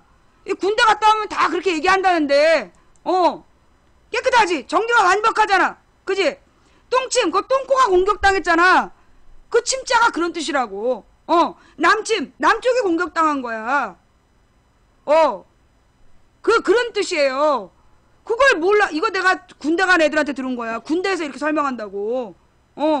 이걸 근데 실제로 군인들도 많이 모른대. 남침 북침을 잘 모르는 거야. 기가 막히죠? 그래서 그럼 그 남침 북침에 대한 이야기도 우리가 분명히 알아야 돼. 왜 이런 혼란이 생겼냐? 이정희가 빨갱이라고 주장을 하고 싶긴 한데 아는 게 없어갖고 생긴 혼란이야. 남침은 이정희가 남침이라 그랬어. 그 말 때문에 빨갱이가 아니야. 문제는 뭐냐면 남침의 배경이야. 남침의 배경을 설명하는데 미국의 시카고 대학인가에 그 교수가 있어요. 찾아봐. 브루스 커밍스라는 미국의 시카고 대학의 그러니까 한반도 전쟁, 한국 전쟁을 근거로 해서 학위를 딴 박사 논문인가 쓴 사람이 있어. 그 브루스 커밍스라는 사람이 한국 전쟁의 기원이란 책을 쓴 거예요. 그 책 내용을 보면 뭐라고 나와 있느냐 하면 이 한국 전쟁은 실제로 이승만이 유도한 전쟁이다. 그게 무슨 얘기냐? 그 당시에 메가더가 이 일본을 근거주로 해서 동아시아 그 책임자였는데 그 이제 이승만이 1948년에 남한 단독 선거로 집권을 했어. 근데 첫 번째 선거에서는 우리나라의 민족주의자들이 투표를 안 한 거야. 참가를 안 했어. 친일파들만 모여갖고 일부 진보 세력이랑 친일파들만 투표를 해가지고 이승만 꼬봉들이 국회를 구성했단 말이야. 그래가지고 그 재헌 국회를 만들고 거기에서 이승만을 대통령으로 뽑아줬어. 그때는 국회의원들이 대통령을 뽑는 제도였던 거지, 48년에. 근데 1950년 2월 달에 선거를 다시 해요. 1950년 2월 달에 선거를 다시 했는데 그 선거에서 대대적으로 민주주의자들이 투표에 참여한 거야. 대대적으로 민주주의자들이 투표에 참여하니까 그 과반수 이상이 이승만 반대편에서 당선이 된 거야. 그러니까 국회에서 대통령을 뽑으면 이승만이 당선될 수가 있는 상황이 아니었다고. 1950년 2월 상황이. 그래서 이승만이 메가더한테 편지를 보냈다는 거야. 어떤 편지를 보냈느냐 하면 에치슨 라인이라고 한번 찾아봐요. 에치슨 라인. 미국이 동아시아 방위선이라는 걸 갖고 있어서 동아시아에서 여기까지는 미국이 그 보호하는 지역이니까 함부로 넘어오지 마 라고 얘기했던 게 에치슨 라인이라는 게 있었는데 원래 1950년 2월까지는 남한이 그 에치슨 라인 안에 있었어. 그런데 이승만이 메가더한테 편지를 보내는 바람에 에치슨 라인이 후퇴를 해버리는 거야. 일본까지로. 일본까지로 이렇게 후퇴가 되면서 한반도에 대한 미군의 보호를 포기해버린 거야. 그게 한국 전쟁의 기원이었다. 예, 그게 한국 전쟁의 기원이었다. 그래가지고 결국은 이승만이 1950년 2월 선거에서 국회의원들이 다수 당선이 되고 그 국회의원들이 자기를 대통령을 뽑아줄 것 같지 않으니까 그 한국 전쟁을 유도하고 그러고서는 안전하다 여기는 서울이다 이러면서 개뻥을 치면서 다리를 끊어놓고 그 자기는 대전인가 해서 방송했잖아. 나쁜 놈이. 그 다음에 한 일이 뭐냐면 한국 전쟁 중에 1950년인가 51년에 부산으로 가. 부산에 임시정부를 꾸리고 거기에서 거기 피난 온 사람들끼리만 직선제로 바꿔요. 직선제로 바꿔갖고 거기서 지가 대통령을 한다니까. 법을 그 발췌개헌이라 그래갖고 헌법을 그 위급한 상황에 그 위급한 전쟁 시기에 지가 대통령을 또 하고 싶어가지고 부산에 피난 가 있는 상황에서 피난 온 사람들만 데리고 직선제로 개헌을 해서 지가 대통령 또 한 거야. 그게 이승만이 두 번째 대통령이 된 비사예요. 그리고 난 다음에 다시 3선 이상 할 수 있도록 헌법을 바꾸고 초대 대통령에 대해서 종신제로 하려고 1960년 3월 15일에 선거를 부정선거를 대대적으로 했다가 그걸 4.19로 쫓겨나는 거야. 그게 이승만의 이야기. 실제로 이승만은 1946년부터 북한과의 전쟁 그때 나온 말이 뭐야? 적화통일. 북진통일 적화통일. 아니야 북진통일. 적화통일은 북한에서 하는 말이고 북한에서 한반도를 빨갛게 물들이겠다. 그게 적화통일이에요. 그리고 북진통일이 이승만의 주장이야. 근데 가끔 보면 말이에요. 우리 채팅창에 와갖고 적화통일을 해야 된다고 주장하는 애들이 있어. 그 팀장한테 가서 일단 팀장의 얼굴을 딱 부여잡고 일단 싸대기를 100대를 때려. 적화통일은 북한의 주장이다. 그리고 너한테 북침이라고 가르쳐준 팀장 있잖아. 그 팀장의 얼굴을 감싸준 다음에 싸대기를 1000대를 때려. 남침이라고. 그 니네 팀장이 무식해서 그런 거야. 그 무식해서 그러지 뭐 저기 어떡하겠어. 간첩이야 간첩 그거. 그러면 안 돼. 이게 적화통일은 간첩들이 하는 말이야. 한반도를 붉게 물들이게. 새누리당 빨간 깃발? 빨간색 현수막? 적화통일? 수상한데. 좌우지간 적화통일은 북한이 주장하는 거고 이승만이 얘기했던 건 북진통일이었어. 북한으로 쳐들어가서 통일하겠다 뭐 이런 주장을 했었다라는 거. 자, 이 종북 세력의 문제예요. 종북 세력. 이게 이제 뻑하면 이제 이 6월 25일이 되니까 곳곳에서 종북 세력을 척결하겠다고 떠들고 있는데 종북 세력이 뭐야? 종북 세력. 북한을 추종하는 세력을 말하는 거예요. 자, 그러면 북한을 추종한다는 게 뭐야? 북한을 따르는 세력을 말하는 거야. 그죠? 자, 우리의 박근혜 대통령, 북한의 김정일을 만납니다. 그리고 김정일하고 약속을 지켜야 되겠다 그러면서 그 축구하는데 우리 붉은 악마가 저기 태극기 흔들었다고 거기서 막 신경질 내면서 단일기를 흔들어야지. 김정일이랑 약속을 한 대로 단일기를 흔들어야지 왜 태극기를 흔드냐고. 그러면서 쌍욕을 했다라는 이야기. 그게 어디 나와요? 정몽준 자서전에 나와. 아유, 이게 무슨 한겨레 신문이나 이런 데 기사로 나왔으면 안 믿겠지만 이게 그냥 정몽준의 자서전에 나오는 얘기네? 막 신경질을 냈다라는 얘기가? 이런 걸 보고 종북이라 그러지. 김정일하고 약속을 지키겠다고 태극기를 못 흔들게 한다니 말이 돼? 거기다가 김정일을 칭찬하는 막 자서전도 썼어. 자서전에 김정일은 뭐 약속을 잘 지키는 사람이라는 둥 굉장히 호감을 표현했다니까. 만약에 내가 그런 글을 쓰면 나 잡혀가. 국가보안법 위반으로. 박근혜가 썼으니까 다 못 본 척하는 거지. 그거 국가보안법 위반이야 정확하게 얘기하면. 그랬지. 그 다음에 그 조선일보인가 동아일보인가 저기 북한에다가 김일성이 청산리 대첩인지 뭔지 해서 대승을 거두었다는 그 당시 일제강점기 때 그 조판했던 거를 찾아내가지고 그걸 황금 동판으로 만들어서 김일성한테 선물해가지고 그게 김일성 별장에 떡하니 걸려있대잖아. 온 세계가 다 본대. 야, 이런 종북 세력. 그 다음에 조선일보 사장이었나 조선일보에 관계된 누군가가 김정일더러 참인간이십니다 그랬대잖아. 보천보 전투? 내가 그 전투 잘 모르겠어. 김일성한테 관심이 없었고. 김정일더러 우리나라 소위 동아일보, 조선일보 뭐 이런 그 신문사 사장들이 참 인간이십니다. 진정한 인간이라고 막 치켜세우고 그래갖고 김정은이가 그랬잖아. 너네 자꾸만 뭐라면 너네가 그동안 북한에 와서 한 발언들 전부 다 까버리겠다. 나는 김정은이가 더 나쁘다고 봐. 아 새끼가 까란 말이야. 왜 안 까? 어? 아니 그러니까 조중동 사장이랑 박근혜랑 한나라당 국회의원, 새누리당 국회의원들 북한 가서 뭘 하는지 까라고. 왜 깔뜩깔뜩하면서 안 까? 참 나쁜 새끼야 그거. 좌우지간. 나는 그들보다 더 나쁜 건 언론이라고 봐요. 예. 그때 천안함 때 말이야. 천안함 때 인간 어뢰. 천안함이 인간 어뢰에 당했다. 그래갖고 조선일본가에 나왔잖아. 막 쫙 타이즈를 입고 어뢰를 딱 타고 막 오빠 달려하면서 앞대가리를 딱 들고 오는 아유 인간 어뢰. 그 다음에 진도 앞바다에서 헬기가 추락했는데 레이저로 쐈다 그러고. 북한은 못하는 게 없어. 아니요 얘네들의 주장대로라면요 북한은 못하는 게 없어요.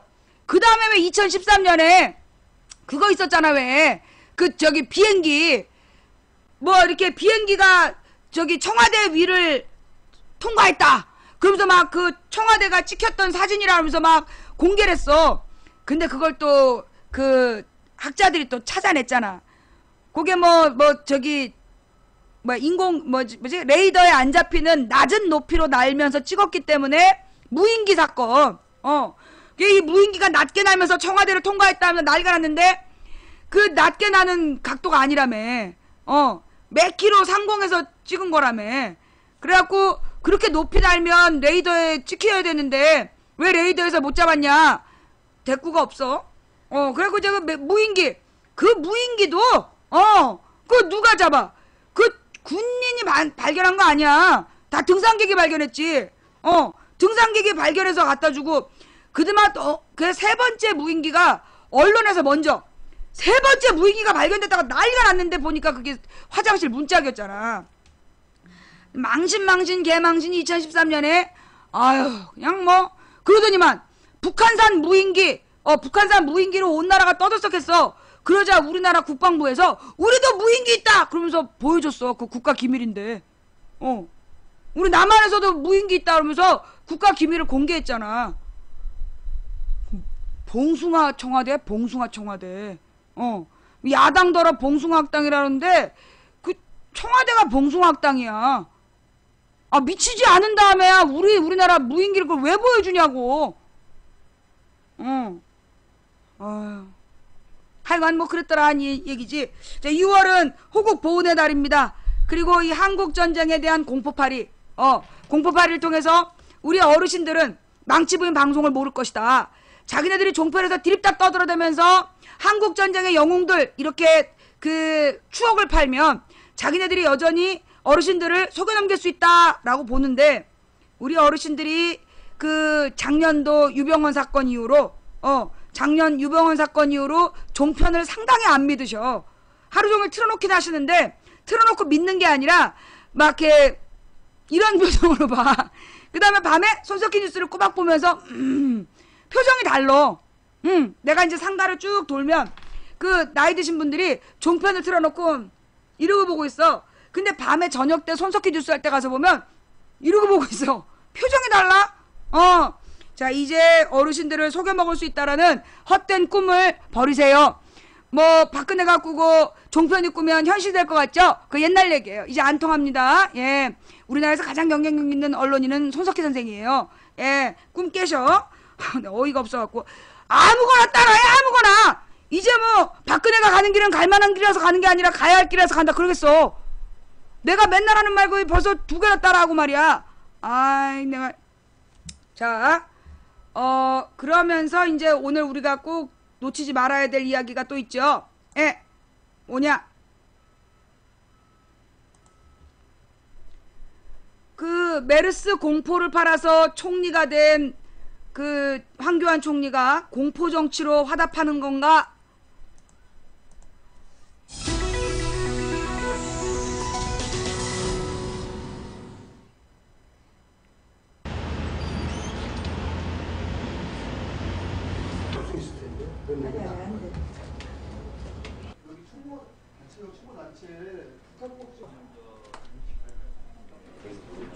앞에 보면 나와 있잖아요. 하루 만에 이길 세계 웬 말이야?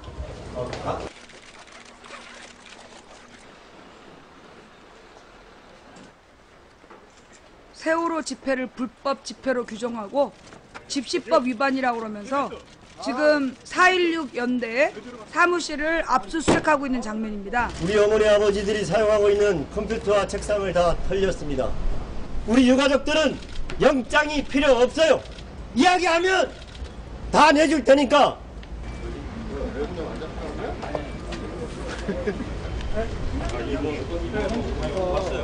발언입니다. 4.16 연대를 대표해서 국민 모두가 주모하는 마음을 모으는 자리에 언제나 없었던 국가는 이제 그것을 불법으로 단죄하겠다고 칼날을 들었다. 이는 세월호 참사의 진실을 밝히고 안전한 사회로 나가려는 국민의 열망을 짓밟는 공안 탄압이다. 가족과 시민들의 집회를 비롯한 모든 행동은 불의에 저항하고 정의를 바로 세우기 위한 인권의 외침이었다. 위헌 차벽과 통행방해, 체류액 대포와 캡사이신 등 수많은 불법을 자행한 것은 오히려 경찰이었다. 그런데 국가는 지금 경찰의 폭력과 불법을 지키고 국민의 권리와 정의를 처벌하려 들고 있다. 정부는 304명을 수상한 것도 모자라 그 가족과 수많은 피해자들을 탄압하고 있다. 진실을 숨기려고 사람을 2번 죽이려는가? 세월호 참사 이후 배운 것이 하나도 없는 정부의 무능에 국민의 건강과 안전이 공격당하는 형국이다. 그런데 정부는 이 틈을 노려 공안검사 출신 황교안 총리를 밀어붙였고 인준된 국무총리는 4.16 연대에 대한 공안 탄압의 칼을 뽑았다. 중단하라! 중단하라! 중단하라! 진실을 덮으려는 공안 탄압 규탄한다! 규탄한다! 규탄한다!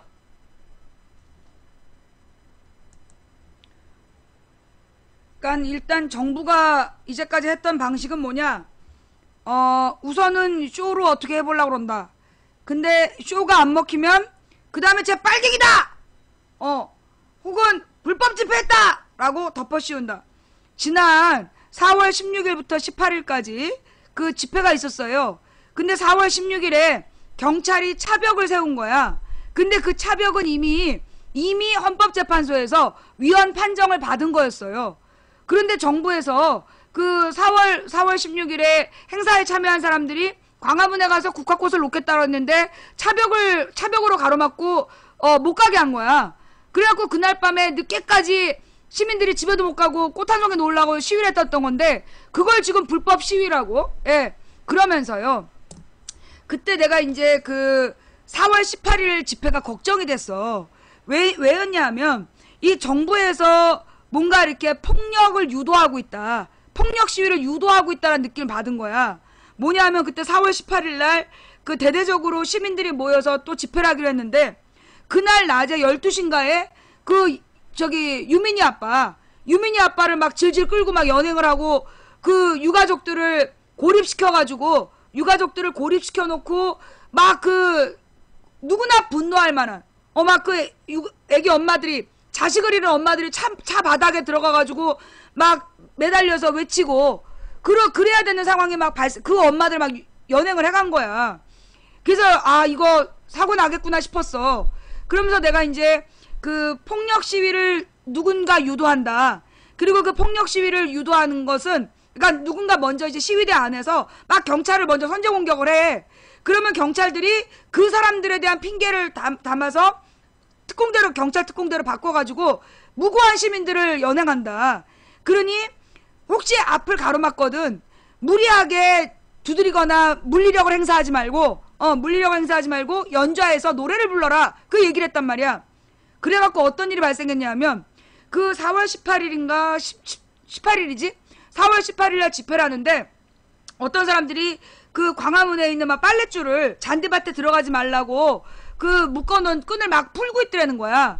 그래갖고 세월호 유가족들이 당신 누구냐고 그랬더만 경찰이었어. 그게 뭐 저 차벽을 허물기 위해서 경찰차를 땡기려면 이게 필요하다면서 막 끈을 풀고 있더래. 그게 경찰이었대요. 그 다음에 또 그 막 과격 시위를 선동하는 3명이 있었는데 그 사람들도 당신들 누구냐? 소속이 어디냐? 물어보니까 도망가더라는 거야. 그래가지고 이게 2008년에도 그랬거든. 2008년에도 대대적인 집회가 열렸는데 그 대대적인 집회를 깨기 위한 방법이 그렇게 일부를 폭력 시위를 유도하게 해. 그 폭력 시위를 핑계 삼아서 경찰이 대대적으로 진압을 했어. 근데 그날 4월 18일에는 이 유가족들과 시위대가 처음부터 끝까지 평화롭게 해버린 거야. 그래갖고 폭력 시위를 선동했던 애들이 다 잡힌 거야. 티가 난 거지. 그러니까는 이거는 그 폭력 시위를 막 유도하려는 놈들이 있었던 거야. 근데 그들이 결국 이건 물론 내가 직접 확인한 게 아니라 유가족이 그 다음날 인터뷰한 내용이에요. 잡았는데 뭐였지? 그 끈을 풀던 사람하고 또 있어. 그들이 막 폭력 시위를 선동하다가 어떤 아줌마들도 마스크 쓴 아줌마들도 막 그 시위를 선동하고 그랬다는 거야. 뭐 막 욕을 하고. 근데 당신들 누구냐 하니까 도망갔대잖아. 그게 쟤네들의 방법이었어요. 그랬는데 이제 와서 지금 4.16 연대가 불법 시위를 했다 그러면서 지금 압수수색을 했대잖아. 압수수색을 하면서 지금 불법 시위를 했다고. 지금 벌써 2달이 지났는데 이제 와서 지금 덮어 씌우는 거 아니야. 우리 그때 자료 다 있다. 그죠? 예. 그 다음 메르스 이야기. 예, 메르스. 세월호 가족 정부가 우릴 메르스 취급하고 있다. 예, 관련 기사도 봐주시고요. 예, 제가 이제 내가 오늘 방송을 너무 길게 할 수 없으니까 꼭 봐야 될 것들 중심으로 보고 갈게요. 미안합니다. 지난 주말에는 삼성의료원에만 또 꼼수로, 예, 지난 주말에는 이 삼성의료원에만 꼼수로 원격 진료를 허용하겠다 그래가지고 욕을 먹고 그거 없던 일로 했죠. 최종 없던 일로 된 거죠. 삼성의료원에만 원격 의료를 허용하려고 그러다가 지금 막 대대적인 비판을 받고 없던 일로 하기로 했다라고 내가 마지막에 본 것 같은데. 예. 자, 그러면서 이제 오늘 이재용이 사과하는 그런 퍼포먼스를 했죠. 근데 얼마나 웃기냐면 이 삼성가에서 지금 이재용의 사과, 그 다음에 2부선 띄우기. 신라호텔의 2부선이 신라호텔을 전격 폐쇄하면서 그 제주도에서 결단을 내렸다. 그러면서 지금 막 이제 2부선을 띄우고 있어. 그게 이제 무슨 얘기냐? 이것도 오늘 보면 좋은데. 삼성과 엘리엇의 그 경쟁 이야기, 이것도 보긴 봐야 돼. 그거 보자. 저기 박재홍의 뉴스쇼에서, 나 요거까지만 할게. 예. 이거 우리가 되게 중요하니까 알고 있어야 돼요. 내가 이거 어저께 아쉬웠어. 오늘 방송에 꼭 들려드려야지 했는데, 오늘 이거 같이 들읍시다. 변상욱의 기자 수첩 들어보겠습니다. 변상욱 대기자, 어서 오십시오. 네, 안녕하십니까. 삼성과 벌처펀드 엘리엇의 쫓기는 싸움이 드디어 시작됐습니다. 네. 지난주죠. 19일 오전에 서울중앙법원 민사 50부 심리로 엘리엇 매니지먼트와 삼성물산의 이제 소송이 시작됐습니다. 공식 명칭은 삼성물산 주주총회 소집 통지 금지 및 결의 금지 가처분 신청. 웃깁니다. 네. 자, 그러니까 이제 삼성과 엘리엇의 소송 내용을 다루기 전에 이 싸움이 왜 벌어졌는가? 이거 왜 벌어졌는지 중요해요. 될 것 같아요. 네, 간략히 단정적으로 전달해서 죄송합니다만은 그러나 큰 줄기만 편하고 쉽게 이제 말씀드리는 것이 재판 내용을 이해하는 데 도움이 될 것 같습니다. 네. 이건희 회장의 아들 이재용 부회장은 제일모직의 지분을 넉넉히 갖고 제일모직을 장악하고 있습니다. 네. 근데 제일모직은 어떤 회사냐? 삼성그룹의 지주회사 노릇을 하고 있습니다. 순환 출자를 통해서 제일모직이 전체 삼성그룹 계열사들을 컨트롤하는 그룹 본부입니다. 예. 이걸 장악하고 있는 거죠. 예전에는 에버랜드가 그 역할을 했었는데 기억하실 겁니다. 1996년 에버랜드 전환사채 편법 증여 사건을 일으키며 감옥에 가면서까지라도 에버랜드를 제일모직으로 묶어서 이재용 부회장한테 넘겨준 겁니다. 예. 이 제일모직의 힘을 더 키우기 위해서 삼성물산을 제일모직으로 합쳐버리려고 하는 겁니다. 왜 삼성물산이냐? 삼성물산은 삼성전자의 지분 4.1% 정도를 갖고 있습니다. 예. 그러니까 결국 삼성의 핵심은 삼성전자인데 삼성전자를 더 확실하게 지배하려면 제일모직을 지배하고 있으니까 삼성물산이 삼성전자를 갖고 있으니까 삼성물산을 제일모직한테 넘겨주는 거죠. 예, 예. 자, 이렇게 되면은 삼성물산의 주식과 제일모직 주식의 가치를 비교할 때 1대 3으로 해서 합쳐야 됩니다. 그러니까 삼성물산 석장을 주면 제일모직 한 장으로 바꿔주는 거죠. 예. 자, 그런데 이제 엘리엇은 이 계산이 불공정하다는 거죠? 그렇습니다. 삼성물산은 시가총액에서 제일모직의 3분의 1입니다. 시가총액이 5조 대 15조 정도 되거든요. 그러니까 둘을 합치는데 1대 3이 되는 거죠. 법에도 그렇게 하도록 계산이 그렇게 하도록 되어 있습니다. 예. 그런데 제일모직은 시가총액은 15조로 크지만 빚이 많습니다. 그래서 빚 떼고 뭐 떼고 쭉 하면 실제 자산 가치는 뚝 떨어집니다. 반대로 삼성물산은 오히려 빚이 별로 없고 보유한 돈이 많아서 실제 자산 가치는 또 높아집니다. 그러니까 제일모직 딱지를 오히려 2장 반 가지고 와야 삼성물산으로 한 장 바꿔주는 건데 지금은 삼성물산 딱지 3장을 갖다 줘야 제일모직 딱지 한 장을 바꿔주는 걸로 완전히 뒤집혀 있죠. 그러니까 예. 엘리엇이 여기에 대해서 이제 시비를 붙는 거죠. 그러니까 삼성물산 지분을 엘리엇은 다량 보유하고 있기 때문에 예. 손해다. 그래서 이제 그렇습니다. 문제 제기를 하는 거네요. 예. 예, 예. 그러니까 엘리엇은 삼성물산하고 제일모직은 사실 합칠 이유가 하나도 없는 회사들이다. 제일모직은 패션 회사 아닙니까? 거기다가 놀이동산, 에버랜드를 경영하고 있고 삼성물산은 건설과 무역입니다. 무역에다가 원자력 발전소 건설하는 것까지 손대고 있는데 어떻게 이 두 회사가 같은 성격이라고 합치느냐. 네. 말이 안 되지 않냐. 무슨 시너지가 팍팍 효과가 난다 그러냐. 거짓말이다라고 하는 거고. 예. 정합병을 한다면 공정하게 해야 될 거 아니냐. 합병 비율이 지나치게 불공정하다. 2.5대 1로 해줘야 되는데 오히려 1대 3으로 거꾸로 뒤집어서 해주니까 예. 말이 안 되지 않냐. 우리가 앉아서 손해볼 수는 없다. 그러니까 주주총회를 모이지 못하게 하는 거고 아무것도 결정해서는 안 된다고 법원에 신청을 낸 거죠. 예. 삼성물산 측은 뭐 이거에 반대입니다. 제일모직과 삼성물산을 합병하는 거는 시너지 효과가 팍팍 난다. 양쪽 모두에게 이익이 된다. 합병 비율은 법대로 하는데 왜 그러냐. 법대로. 시가총액 갖고 하게 돼 있다. 자산 가치 갖고 하는 게 아니다. 네. 이렇게 하는 거죠. 자, 그럼 어느 쪽 주장이 맞다고 보세요? 모르죠. 법원이 판단을 해야 저는 되는 양쪽 다 거예요. 거짓말이라고 생각합니다. 사실 솔직히 이게 말씀드리면. 중요해요. 여기서 네. 어차피 속셈은 각각 따로 있습니다. 우선 엘리엇은 삼성의 약점을 쥐었어요. 삼성물산 제일모직 합병해서 훨씬 더 약점을 쥐고 흔들면 비싸게 받을 수 있다고 보고 소송을 통해서 삼성을 흠집내고 있는 거죠. 예. 다른 주주들을 선동해서 계속 몰아붙이고 있는 겁니다. 삼성은 늘 걱정거리가 있어요. 그룹의 이미지가 세습, 이건희, 이재용 두 사람의 도덕성, 편법상속 이게 늘 약점입니다. 예.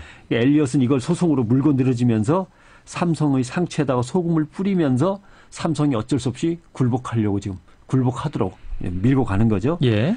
결국 삼성은 어떻게 두 회사를 싸게 합병시켜서 이재용 부회장의 권력을 갖다 키워 주려다가 잘 발목을 잡힌 겁니다. 합병은 진행되더라도 엘리엇에게 어쩔 수 없이 값을 더 치러야만 되는 이런 상황인데 일단 주주총회를 열고 통과를 시켜야 되는데 네. 이게 안전하지가 못합니다. 그래서 지금 주식 지분을 끌어모으고 있죠. 지금 계속해서 KCC 얘기가 나오는 것은 KCC는 현대 회사입니다. 예, 삼성회사가 그렇죠. 아니고. 예. 그래서 KCC한테 우리 삼성물산 지분 자사주 특히 자사주를 빨리 사서 삼성물산의 우호 지분이 되어달라. 그러니까 이제 술 대신 마셔주는 흑기사, 백기사 뭐 이런 거 있지 않습니까? 예. 그게 되어달라라고 해서 지금 난리가 났는 거죠. 예. 그 말씀하시는 거 보면 이제 엘리엇에겐 또 속셈이 있다. 정말 합병을 반대하는 건 아니다 이렇게 보시는 것 같네요. 그렇죠. 이게 중요해요. 엘리엇이 합병을 갖다가 실패로 돌아가게 무산시켜버리면 예. 삼성물산의 주식도 막 올랐다가 지금 떨어집니다. 다시. 예. 그러니까 자기네가 갖고 있는 주식 주가가 떨어지게 놔둘 떨어지는 필요는 거네요. 없는 거죠. 예, 예. 지금 합병 발표 난 다음에 삼성물산이 계속 오르고 있는데 합병을 자기네가 깨트려 버리면 오히려 자기네 주식 가치가 떨어지니까 그러진 않을 겁니다. 아마도 예. 작전상으로는 길게 삼성을 괴롭히면서 싸우다가 나중에 뒷거래로 삼성으로부터 적당히 챙겨받고 자기네가 적당히 화해 주는 걸로 끝날 겁니다. 예. 좀 말씀드리니까 굉장히 복잡한데. 복잡하죠. 여기서 우리가 짚어야 될 문제는 뭡니까 그러면? 시간이 뭐 많지 않아서 자세히 설명을 못 드렸습니다만 저희가 생각할 문제. 첫째, 그룹 지분 겨우 몇 % 갖고 있는데 그거 가지고 이건희 회장의 일가족이 삼성그룹 전체를 갖다가 쥐었다 폈다 하면서 부적절하게 지배하는 게 정말 옳으냐. 옳지 않다는 건 다 안다. 그럼 어떻게 해결할 거냐. 네. 아직도 이걸 해결하지 못하는데 삼성은 요번만 넘기고 해결하겠습니다. 요번만 넘기고 해결하겠습니다. 항상 이런단 말이죠. 네. 두 번째, 재산을 물려주고 싶으면 세금을 내고 물려주면 될 거 아니에요. 누가 뭐라 그러냐. 세금을 내라. 근데 적어요. 항상 상속세 증여세를 안 내고 물려주려고. 그러니까. 핵심 참모들을 감옥에 보내는 한이 있더라도 나쁜 이걸 새끼들. 피하려고 하니까 꼼수가 계속 반복된다라고 하는 점. 예. 세 번째, 이제부터 엘리엇이 이렇게 시비를 한번 붙어서 성공한다면 이게 제일 심각해. 삼성이 편법 상속을 위해서 부리는 모든 꼼수 때마다 외국의 투기 자본들이 나서서 시비를 걸면서 엘리엇이 했던 것처럼 돈을 뜯어갈 거다. 그러면 결국 나라의 재산이 해외로 유출되는 거죠. 손실인 거네요. 이런 네. 문제가 있고. 국부 유출. 근데 그러면서도 반성하는 기색이 전혀 안 보인다는 게 제일 큰 문제고. 예. 삼성이 확실한 오너가 있어서 안정된 체제가 되는 것은 나쁘지 않습니다. 아버지에게서 아들에게 넘어가야 안정된 지배체제. 꼭 그런 건 아니다. 라고 하는 건 또 생각해 봐야 됩니다. 왜 아버지에서 아들로 가는 게 가장 안정적인 지배체제 이권의 전달이냐. 예, 그건 전문 아니란 경영이 말이죠. 필요하다. 뭐 이런 예, 말씀이고. 전문 경영이 등장하는 걸 오히려 이재용 부회장이 막고 있는 것일 수도 있습니다. 예. 그렇죠? 예. 예. 그래서 삼성 발전에 오히려 걸림돌이 되고 있는 거다. 국민 경제 입장에서는 삼성의 이 회장 가족이 제일모직 삼성물산 합병을 포기해버리면 엘리엇도 손해보고 한국을 그냥 떠나야 되고 네. 삼성의 지배구조는 건전한 쪽으로 다시 방향을 잡을 거고 사실은 이 합병이 이루어지지 않는 것이 국민 경제 입장에서는 제일 좋은 겁니다. 네. 자, 오늘 말씀 여기까지 드릴게요. 변상욱 대기자였습니다. 고맙습니다. 고맙습니다. 변상욱의 기자수첩 들어보겠습니다. 중요한 얘기죠. 사실 이 삼성하고 엘리엇이 계속 소송 중이란 얘기가 한 1, 2주일 전부터 나왔어, 기사가. 근데 이게 무슨 얘기인지 우리가 몰랐잖아요. 저 엘리엇은 뭐고 삼성은 뭐야. 근데 이 배경이 이거야. 이제 그 삼성과 엘리엇이, 그러니까 뭐 삼성하고 엘리엇의 소송의 배경을 확실히 알겠죠. 문제의 핵심은 이제 이건희의 자식들이 탈세하고 그러니까 증여세 안 내고 상속세 안 내려고 꼼수를 부리는 과정을 약점으로 잡고 외국의 투기 자본이 지금 삼성에다가 협박 중이다. 그러면서 중요한 건 매번 이런 식으로 삼성이 그 소송이 걸릴 때마다 우리 국민들이 만들어낸 삼성의 국부가 유출된다라는 거야. 사실 삼성은 이재용 혼자서 만든 거야? 이건희가 혼자서 만들어? 아니야. 우리 국민의 희생과 헌신으로 피 빨아먹혀서 만든 게 삼성이야. 그 재산을 이런 식으로 투기 자본에 의해서 계속 뺏기는 건 지금 삼성가에서 불법으로 그 증여하고 불법으로 상속하려고 하는 꼼수를 쓰기 때문이다 라는 핵심적인 내용이에요. 지금 이부진이라는 여자하고 보니까 지금 이재영이가 한번 이미 2009년에서 10년? 2010년? 2009년에서 10년경에 이재영이 한번 삼성을 물려받았었어. 경영권을 완전히 이재영한테 줬던 거야. 그런데 그때 이재영이 자기네가 스마트폰을 아직 안 만들었는데 애플폰이 우리나라에 막 들어온 거야. 2009년부터. 그러니까 이제 이재용이 SK에다 뭐라 했냐면 애플을 팔지 말아달라 그랬어. SK통 물론 이건 이제 사라진 기사예요. 올라왔다가 사라진 기사인데 그 당시 사라진 기사에 그런 내용이 나와. 이재용이 SK에다가 SK통신에서 애플폰을 팔지 말아달라고 부탁을 해서 6개월 동안 SK가 애플을 안 팔았어. 애플폰을 안 팔고 삼성에서 그리고 말도 안 되는 스마트폰이라면서 그 옴내기 뭐 이런 걸 막 내놓은 거야. 그러면서 그 6개월 동안에 한국의 스마트폰 시장이 이 삼성하고 SK의 불법 그 파트너십 때문에 늦어진 거예요. 그래서 막 다른 나라에서 막 앱 개발 들어가고 그걸로 떼돈 버는 청년들이 나오는데 우리나라만 거기서 개발이 뒤졌던 거야. 그러다가 나중에 그 2010년에 SK가 나중에 애플을 팔기 시작했고 그리고 이제 그 기사는 사라졌어요. 그 기사는 사라지고 이재용의 하여튼 첫 번째 스마트폰에서 그거 깨진 거야. 그때 이건희 대노 기사가 나와. 이건희 대노 그러면서 이재용이 그 제대로 못하니까 다시 이건희가 들어온 거야. 그럼 이건희가 왜 다시 들어왔냐? 그 전에 삼성 그 엑스파일 사건 지난번에 며칠 전에 해드린 거 있잖아요. 삼성 엑스파일 사건을 거기서 일했던 변호사가 까발리는 바람에 삼성의 탈세가 드러났어. 그래서 그 삼성 탈세 때문에 이건희가 감옥을 가야 되는데 감옥을 가는 대신에 집행유예를 받고 모든 경영에서 손을 떼는 걸로 합의를 본 거야. 그래서 정부에서 이건희를 잡아 넣어야 되는데 잡아 넣지 않고 경영에서 손 떼는 걸로만 다 봐줬단 말이야.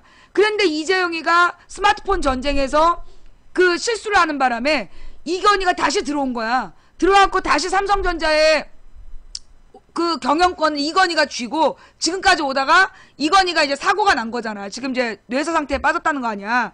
그러니까 이제 경영권을 승계하는 과정에서 지금 이부진 걔하고 이재용 걔하고 경쟁 중이야.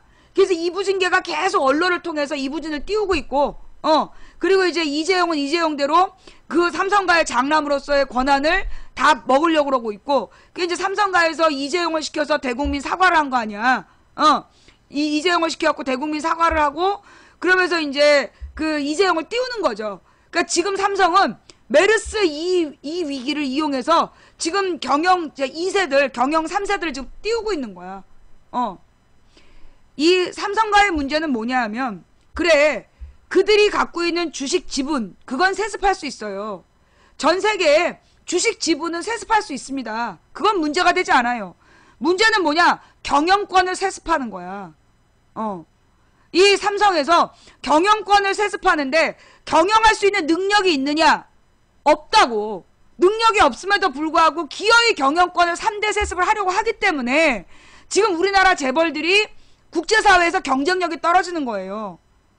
다른 나라들은 지금 그 전문 CEO들을 데려다가 그 월급, 높은 연봉을 주고 수익을 내라. 그러니까 계속 경쟁력을 올라가는데 우리는 계속해서 이 현대나 삼성이나 LG나 마찬가지야.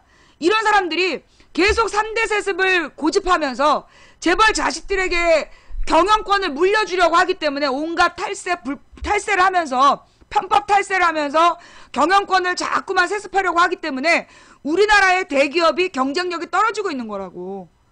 이게 결국은요 우리나라 경제 문제예요. 여러분 오늘 모든 뉴스에서 그 연극배우의 죽음을 다루고 있잖아요. 연극배우만 죽은 게 아니라 영화배우도 죽었어. 영화배우도 생활고를 비관해서 자살했고 연극배우도 오늘 아침에 이제 그 뭐 고시텔에서 발견된 거 아니야. 죽음으로. 그래서 지금 이제 그 이명박 시절에 최고헌법이라고 한 시나리오 작가가 그 굶어 죽었어요. 그래가지고 이제 뭐였지? 예술인 복지법이라는 걸 만들었다는 거야. 아무 도움이 안 된다는 거야. 왜? 옛날에 노무현 대통령 때까지는요. 그 독립영화를 한다든가 이러잖아. 그러면 독립영화 편당 지원금을 줬어. 그래서 그 지원금을 받아서 제작을 하면서 이 먹고 살 수가 있었던 거야 예술인들이. 근데 이명박이 어떻게 했냐면 이명박 때 몽땅 어떻게 했냐. 예술가들에 대한 지원을 뭘로 다 바꿨냐. 예술가들에 대한 모든 지원을 무슨 독립영화관? 독립영화관을 만든다는 걸로 획일화해버렸어. 그러면서 실제로 독립영화관은 건축이잖아. 그러면서 독립영화관을 만든다 그래서 절대 독립영화를 만드는 사람들한테 도움이 안 됐단 말이야. 근데 이런 이제 그 가난한 예술인들에게 그 뭐 문화관광부나 이런 데에서도 지원을 안 해주고 그래서 지금 젊은 예술인들이 이제 죽어가고 있는 거야. 그러니까 그 이전에 있었던 김대중 노무현 정부 때 있었던 예술인들에 대한 지원이 건물 중심으로 바뀌어버리면서 이명박 때 이게 이제 사람들이 죽어가고 있는 거라고. 그런데 사실 예술인들이 죽어가는 건 예술인 복지법 때문이 아니에요. 김대중 노무현 때 가장 유행했던 게 여러분 아세요 그거? 그 뮤지컬이었잖아. 노무현 대통령 때 뮤지컬 시장이 제일 성장했어. 그게 뭐냐 하면 그러니까 우리나라 한국 영화도 노무현 대통령 때 제일 잘 나갔고, 김대중 노무현 때 한국 영화 제일 잘 나갔고, 뭐 그 연극도 되게 활성화됐었고, 이 뮤지컬도 굉장히 잘 됐었다고. 그때 왜 그랬냐? 그 많은 사람들이 그런 그 뭐라 그러나 문화 소비를 하는 거를 기업에서 문화 소비를 할 수 있도록 뭐 쿠폰 같은 것도 많이 주고 그랬었어요. 그래서 문화 예술을 활성화시키는 그런 정책적인 받침이 있었던 거야. 그러다가 이명박이 되면서 이명박이 되면서 전 국민의 노동 조건이 악화된 거야. 노동 조건이 악화되니까 들어오는 돈도 없고 문화 소비가 중단이 된 거예요. 그래서 지금 가난한 예술인들이 죽어가고 있는 거야. 나는 그렇게 봐. 예. 옛날에 그러지 않았어요. 노무현 대통령 때는 기업에서 무슨 이벤트로 뮤지컬 곡 관람권 이런 거 주고 그랬었어. 기억나죠? 그래서 그때 노무현 때는 우리나라 문화산업이 굉장히 발달했었다고. 그러다 이명박이 되면서 디립다 건물 때려 지으면서 모든 이 예술 지원이 사라지고, 그게 그러면서 한예종을 병들게 하고, 그 한예종의 교수들하고 막 싸우고 그런 거 아니야. 그래가지고 지금 이 나라 꼴이 개판이 된 거예요. 무엇보다 노동 조건이 개선되지 않는 게 가장 심각한 문제인데, 우리나라에 이 이부진을 계속 띄우는 인간들아, 이부진이 그 신라호텔을 급발진으로 들이받은 택시기사에게 그 수억 원짜리 그 문을 물어내지 말라고 그랬다. 그러면서 막 이부진의 노블리스 오블리제 막 이러면서 띄웠잖아. 근데 무슨 노블리스 오블리제야. 이부진이 담당하고 있는 다른 그 금속노조였나? 무슨 그 삼성의 노동자들이 막 죽었단 말이야. 삼성 노동자들이 그때 자살을 했던가 뭔가 죽었는데, 그 노조의 시신을 막 탈취해갖고 가족들을, 부부 중에 엄마가 아빠는 반대를 했는데 나머지 한 사람, 애를 직접 키우지도 않은 부모를 설득해가지고 그 시신을 뺏어서 화장시켜버렸어. 그게 삼성 서비스 노조였나? 그게 이부진이야. 근데 그런 얘기, 삼성이 노조에 대해서 했던 얘기는 모두 비밀에 붙이고 굉장히 노블리스 오블리제를 실천하는 우아한 재벌가의 3세인 것처럼 막 뻥 까고 있는 거야. 그래서 결국 노동자들의 삼성 서비스 센터 문제도 굉장히 심각했잖아요. 우리가 삼성 안 쓰는 이유가 그거야. 삼성이 이만큼 발전한 이유는 누구 때문이다? 삼성 AS 센터 때문이다. 그러면 AS 센터에서 일한 사람들이 그만큼의 대가를 받아야 되잖아. 근데 삼성 AS 센터의 직원들이 너무나 열악한 환경에 처해 있는 거야. 그리고 노조를 만들겠다 그러면 그 노조를 만들겠다 지부를 죽여버리는 거예요. 그게 이부진이야. 그게 삼성이고. 노조를 허용하지 않는, 노조는 노동조합을 만들어서 노동자의 권익을 보호하는 건 대한민국 헌법이 보장한 내용이에요. 근로 3권은, 노동 3권은 헌법이 보장하는 권리야. 헌법을 부정하는 삼성은 용서하면 안 되는 기업이에요. 자, 지금 그래서 오늘 시간이 없어서 이 정도까지만 하고, 내일 또 시간을 내서 나머지 이야기들을 하도록 할게요. 제가 목 상태가 너무 안 좋아서 하고 싶은 얘기는 많지만 앞으로 아무리 늦어도 5시에는 방송을 끝내기로 했어요. 오늘은 정말 여러분 제가 며칠 쉬었다가 방송하면서 이렇게 빨리 끝내서 죄송한데요. 오늘은 여기까지 할게요. 양해 부탁드립니다. 그 망치 부인이 올해 방송해야 되잖아요. 여러분들이 망치 부인 방송을 오래 보고 싶으시면 이렇게 참는 그게 필요해요. 오늘 방송 어떻게 보셨어요? 볼만 하셨나요? 네. 오늘은 요즘에 제가 이제 좀 묵은 이슈들을 막 다루고 있어요. 혹시 재미없었다라면 대단히 죄송하고요. 제가 지금 계속 다루고 있는 거는 사실 우리 방송에 메르스 때문에 새로 유입되신 분들이 많고, 이분들이 몰랐던, 오늘 망치부인 방송에서 처음 들은 이야기가 있었다. 오늘 망치부인 이야기 들으면서 처음 들었던 이야기가 있었다라는 분 손 후원해주신 모든 분들께 감사드립니다. 이전에 몰랐는데 오늘 망치부인 방송을 보면서 새로 처음 알게 된 이야기들이 있었다. 감사합니다. 제가 이제 그동안 이런 내용들을 많이 못했었어요. 막 세월호 문제, 메르스 문제 계속해서 사건이 터지니까. 근데 가장 중요한 바탕이 우리가 알고 있어야 될 역사잖아요. 현대사의 뉴스로 본 역사들을 우리가 이렇게 알고 그리고 대처한다면 세상을 좀 더 똑바로 볼 수 있지 않을까 라는 생각으로 오늘 진행해봤습니다. 방송이 마음에 드셨다면 추천 부탁드릴게요. 추천해주신 3746분께 진심으로 감사드리고요. 감사합니다. 아까 본 사람은 3900이 넘던데? 그지? 3900 넘었지? 이씨! 본 사람은 3900이 넘었는데 추천은 3700. 늘 많이 했어. 시청해주신 여러분 대단히 감사합니다. 오늘 시청해주신 모든 분들께 감사드립니다. 처음부터 끝까지 시청해주신 여러분께 더욱더 감사드리고 각방의 매니저님들 수고하셨습니다. 그리고 이 방송을 녹화 떠서 그 팟캐스트와 그 유튜브에 뿌려주시는 우리 풍행국님, 참수상님, 여비고님 대단히 감사드립니다. 예, 오늘 후원해주신 한 분 한 분 진심으로 감사드립니다. 이름 한 분 한 분 불러드리지 못한 점 대단히 죄송합니다. 제가 별풍선을 너무 좋아해서 별풍선 쏜 사람만 좋아하게 될까봐 제가 억지로 참는 거니까 양해를 부탁드립니다. 다음 방송은 내일 낮 2시에 하겠습니다. 요즘에는 제가 방송을 하면서요 불안해요. 아, 이것도 박양이 갔다가 또 이상하게 패러디하면 어떡하나 싶어가지고. 그래도 우리가 할 말은 한다. 옳은 것이 강한 것을 이기는 나라가 될 때까지 우리가 같이 꿈을 꾸어야 합니다. 한 사람이 꾸는 꿈은 꿈일 뿐이지만 100인이 꾸고 만인이 꾸면 현실이 된다. 된다고 믿든 안 된다고 믿든 당신의 믿음대로 될 것이다. 누군가 간절히 소망하면 온 우주가 그의 소망을 위해 움직이기 시작한다. 오늘 우리가 가는 이 길은 갈만한 길이라서 가는 것이 아니라 가야 할 길이라서 간다. 내일도 2시에 만나서 가야 할 길을 갑시다. 감사합니다. 지금까지 도봉구 참동사는 불량주부 망치부인이었습니다. 함께해 주신 여러분 모두에게 박수를 보냅니다. 대단히 감사합니다. 내일 낮 2시에 만나요.